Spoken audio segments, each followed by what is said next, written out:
l'UEFA potrebbe mettere sotto inchiesta Giampiero Gasperini, allenatore dell'Atalanta.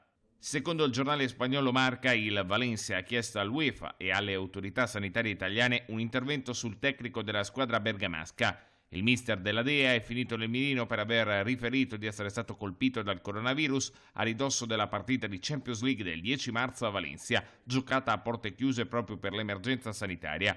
Qualche giorno dopo la sfida sono risultati positivi al Covid alcuni giocatori del club iberico, oltre al portiere dell'Atalanta Marcos Portiello, in campo in occasione dell'ottavo di ritorno. Ana Barceló, responsabile del Dipartimento Sanitario di Valencia, ha giudicato poco responsabile il comportamento di Gasperini.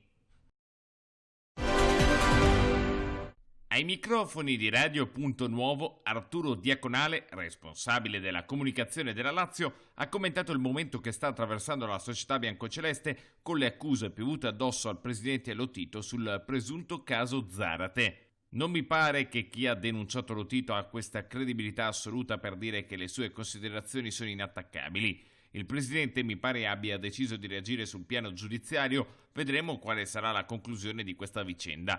Tra le tante cose devo solo segnalare la concomitanza della ripresa del campionato con questo fiorire di contestazioni nei confronti di Lotito. Ho l'impressione che si voglia colpire Lotito ad ogni costo e con lui la Lazio. Come diceva Agatha Christie, numerosi indizi fanno una prova e c'è un palese tentativo di mettere in difficoltà Lotito e la Lazio. La mia impressione è che si voglia trasformare Lotito in un facile bersaglio, come se fosse il colpevole dei guai del calcio italiano. Ho letto di un'idea un po' bizzarra, ovvero che essendo un proprietario italiano è un po' fuori dai tempi rispetto alle altre società con proprietari cinesi, arabi o che altro. L'accettabilità di un presidente o meno sta ai tifosi e dai risultati deciderlo. Unità di intenti? La quadra si trova conciliando gli interessi di tutti, con la consapevolezza che è nell'interesse generale trovare un'intesa che sia di sostegno alle società. Se c'è buona volontà, non dovrebbe essere troppo complicato trovare un'intesa.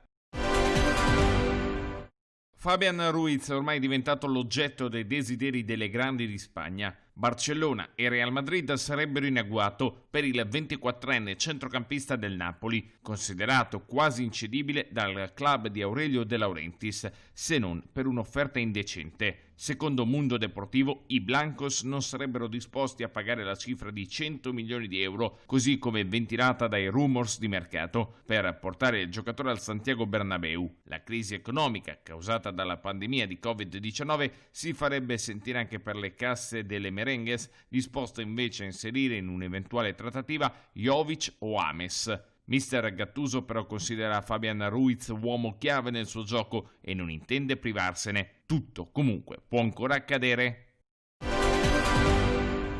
Gli appassionati di MotoGP possono finalmente iniziare a vedere un po' di luce in fondo al tunnel.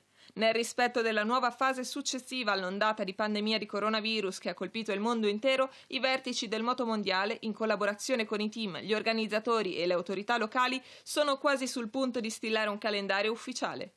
A rivelarlo è il numero 1 della Dorna, Calmero Espeleta. Speriamo di presentare il nuovo calendario la prossima settimana con l'obiettivo di iniziare il 19 luglio da Jerez della Frontera, ha spiegato il manager spagnolo in un'intervista al sito ufficiale del campionato, aggiungendo: l'ultima gara del calendario sarà all'inizio di novembre. Prevediamo un totale di 12-13 GP, ma dobbiamo ancora decidere sulle corse lontano dall'Europa. Probabilmente ci saranno le 4 corse non ancora cancellate, ovvero Thailandia, Malesia, Austin e Argentina. Per queste gare decideremo verso fine luglio. Dopo i primi 2 GP decideremo il numero di corse, se saranno 12, 14 o 16.